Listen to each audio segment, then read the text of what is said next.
98 లక్షలు కాదు ఇంకా నాకు అర్థం కావట్లేదు. 98 లక్షలు ఒకళ్ళు మీకు ఇవ్వలేదా?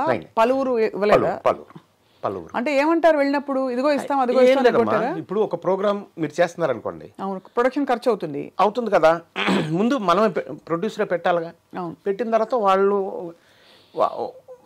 ఛానల్కి ఎలా ఉంటుందంటే నీ ప్రోగ్రామ్ రేటింగ్ రావటం లేదు అనేది ప్రధానమైన ఒక సాకు. మంచి చాకు అది.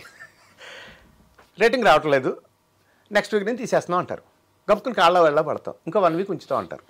ఆ 1 వీక్ తర్వాత ఒక ఓచరిస్తారు.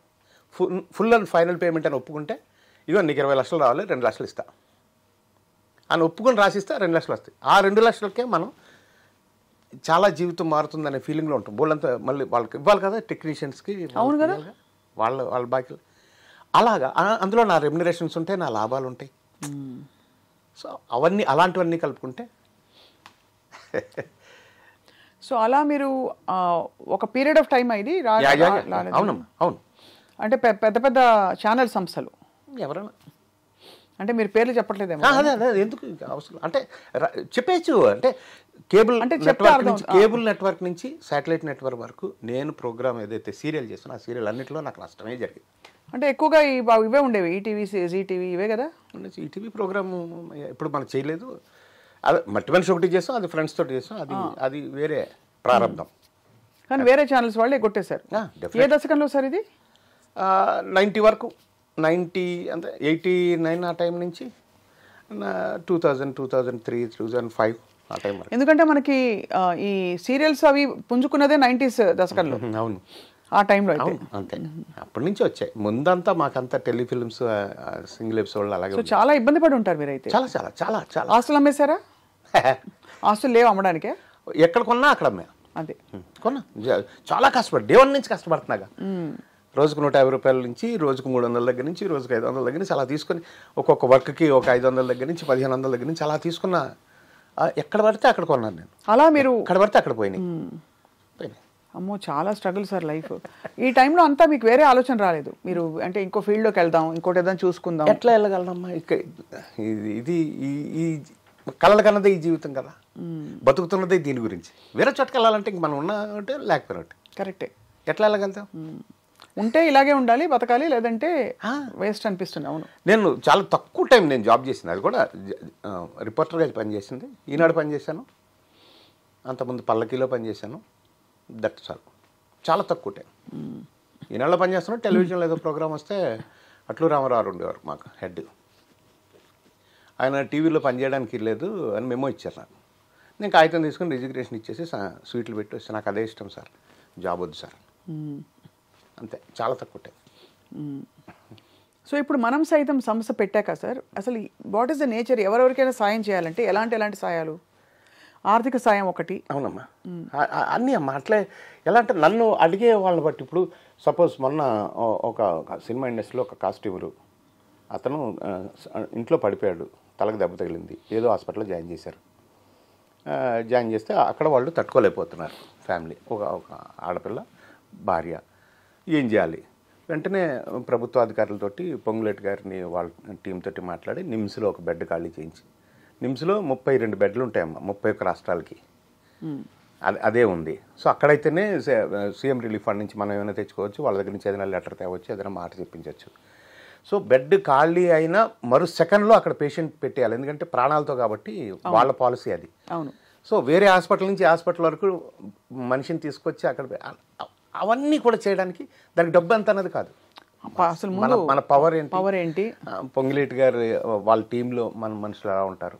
మనం అంతకుముందు అయితే లక్ష్మారెడ్డి గారి దగ్గర నుంచి ఏ మినిస్టర్ ఉన్నా కానీ హెల్త్ మినిస్టర్ అంటే నాకు సేవ చేసిన వాళ్ళు ఎక్కువ ఉన్నారు, నా పేదవాళ్ళకి.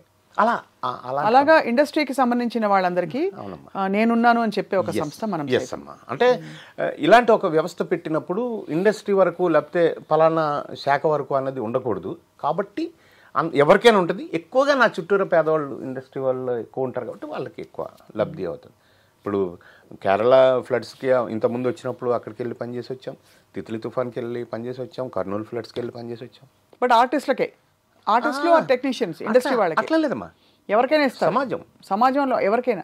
బట్ దానికో పరిధి ఉండదు కదా సార్. ఉండదు. ఏం తృప్తి ఉంటే ఎలా తృప్తి ఉంటుంది? అంటే మన దగ్గరికి వెతుక్కుంటూ వచ్చిన వాళ్ళల్లో ఇందాక నేను చెప్పినట్టు మన ఫండ్స్ ఎలా ఉన్నాయి, మన శక్తి ఎక్కడ ఉంది, మన ఎలా అంతవరకు చేయగలం. ఇప్పుడు ఆంధ్రాలో ఇప్పుడు ప్రస్తుతం మనం చేయలేము, నేను దూరం అయిపోయిన వాళ్ళకి చేయలేం కాబట్టి. బట్ ఏమైనా చేయగలిగితే మళ్ళీ వాళ్ళకి కూడా చేస్తాం, ఎక్కడైనా చేస్తాం, సమస్య లేదు. బట్ చేసే మనకి దమ్ము ఎంత ఉందని అది అంతే. చాలా అంటే దీనికి చాలా శ్రద్ధ కావాలి ఫస్ట్ ఆఫ్ ఆల్. అవునమ్మా. అండ్ ఒక అంకిత భావం కావాలి.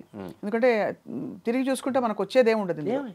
ఏదో కొంతమంది పొలిటికల్ లైన్లోకి వెళ్ళే వాళ్ళకి అంటే ఇది ఒక మెట్టులాగా పనిచేస్తుంది. కానీ మీరు ఎప్పుడు దీని గురించి పెద్దగా ఎక్కువ మాట్లాడుకుని నేను ఎప్పుడు చూడలే. అవును, ఏమాత్రం ఉండదమ్మా. అంటే ఇప్పుడు మనని కామెంట్ చేయాలంటే కామెంట్ చేసే వాళ్ళని వాళ్ళకి ఆన్సర్ చెప్తూ కూర్చుంటే టైం వేస్ట్.